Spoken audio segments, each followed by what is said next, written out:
Parenting with purpose begins here. Have you ever followed parenting advice that sounded wise, only to realize later that it made things even harder? Or maybe you were told, don't spare the rod and spoil the child, or children should be seen, not heard. These phrases have shaped generations of African parenting. But here is the shocking truth. Many of these popular advices are not only outdated, they are making parenting even more challenging.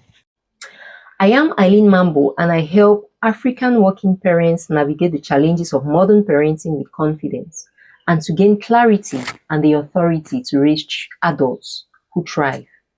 Today, I'll expose the parenting advice that's secretly working against you, how you implement this advice, why it backfires, and show you the science-backed principles that will transform your parenting journey. Let's talk about the advice that is making parenting harder.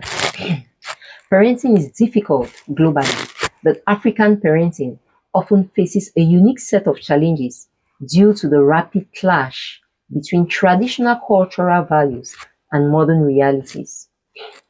Many African parents are implementing advice passed down through generations that, while well-intentioned, is making parenting significantly harder in the 21st century. Here are some of the specific pieces of traditional parenting advice and practices that are creating friction and challenges today. The first one is the "because I said so," the unquestionable authority. Traditional African parenting advice often emphasizes that children should not question adults. The implementation: parents enforce rules without explanation, expecting immediate compliance based on hierarchy. Why is it challenging now? Modern education encourages critical thinking and questioning.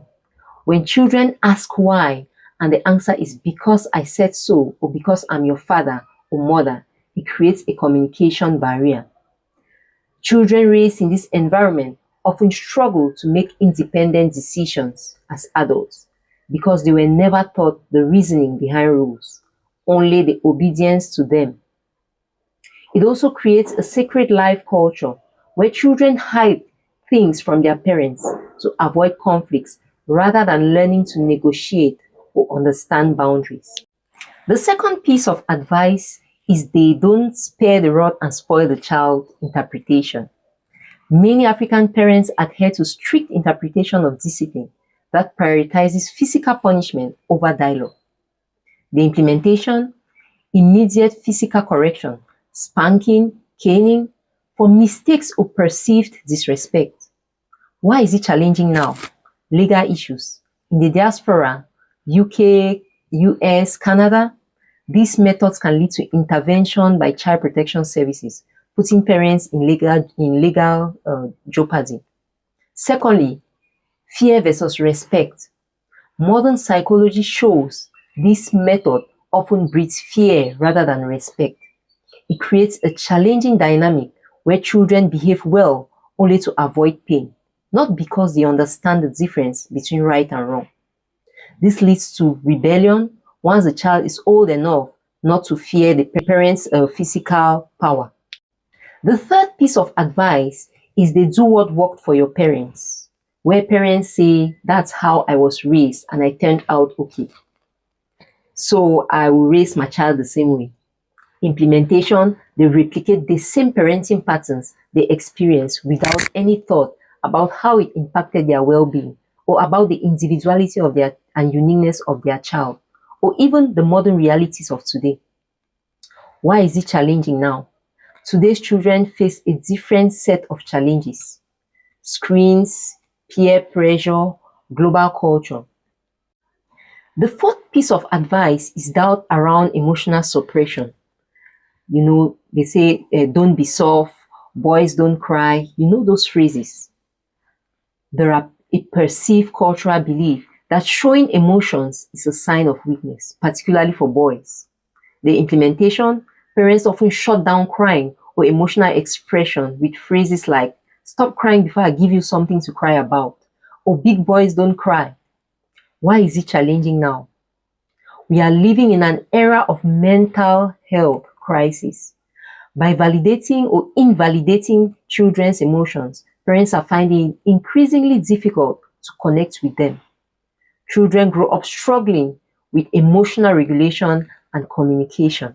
The fifth aspect, or should I say advice, is the what will people say?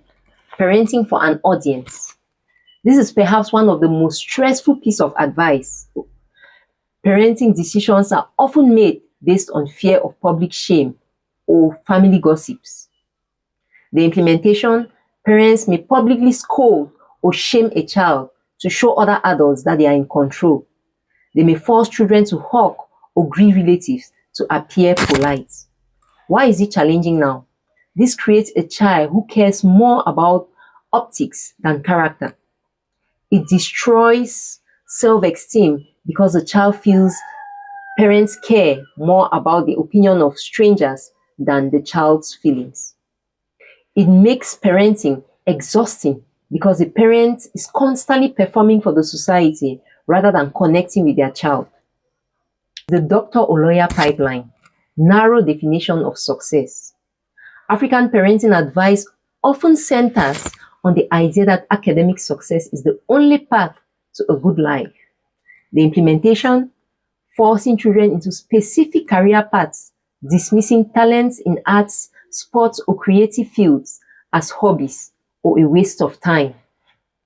Why is it challenging now? The world's economy has changed. Success is no longer linear. Parents who push their children into unfulfilled careers often face resentment from adult children who feel they missed their calling. Furthermore, it creates immense pressure that leads to burnout. Parents find themselves battling with children who are academically capable but completely unmotivated because they have no autonomy over their own future. The sixth aspect is popularly referred to as the black tax inheritance. While not explicit advice, the culture implies that children are a retirement plan. The implementation, parents sacrifice everything for the child with the unspoken expectation that the child will uplift the entire family later. Why is it challenging now? This places an immense invisible weight on children. They are not just living their lives, they are carrying the financial destiny of the parents and siblings. For the parents, this creates anxiety. If the child struggles, the parent feels their investment has failed, leading to constant nagging and guilt tripping that strains relationship. The core challenge now is that most African parents are using a survivor blueprint. That is, raise a child who survives poverty, respects elders, and gets a stable job. To raise children in a tribal economy where soft skills, emotional intelligence, and innovation are required. The old advice creates friction because it assumes a world that no longer exists. Now, let's talk about how these advices came about. The first is from historical context. Colonial education system emphasized obedience and silence. The second is from cultural context. African societies value respect and hierarchy, which is good, but advice was often distorted into fear-based parenting. The third is from biblical wisdom misapplied. Scriptures about guidance and correction were reduced to punishment. In a moment, I'll show you a practical roadmap to help parents acquire, adapt, and implement better parenting strategies. The way forward for African parents lies in a concept often called evolved parenting. This doesn't mean abandoning African culture or values. It means keeping the core principles like respect, community, and resilience, but upgrading the methods to fit the modern world. Here's a practical roadmap for parents to acquire, adapt, and implement better parenting strategies. The first is the mindset shift from control to connection. The biggest hurdle is the belief that parenting is about controlling the child. The new advice parents must adopt is that you cannot control a child. You can only influence them. The shift, move from an authoritarian style, do not do it because I said so, to an authoritative style which says, here is why we do this, and here are the boundaries. The benefits: children obey authoritarian parents out of fear, but they follow authoritative parents out of respect and trust. This reduces the need for constant policing and shouting. Second strategy is acquiring new knowledge. Diversify your sources. Many African parents rely solely on advice from their own parents or religious leaders. But to transform your parenting, the input sources must change. Thirdly, read, listen broadly, consume books and podcasts on child psychology and emotional intelligence. This can also be very helpful in transforming your parenting. Fourthly, curate social media. Follow parenting experts who discuss purpose driven or intentional parenting or firm but kind parenting.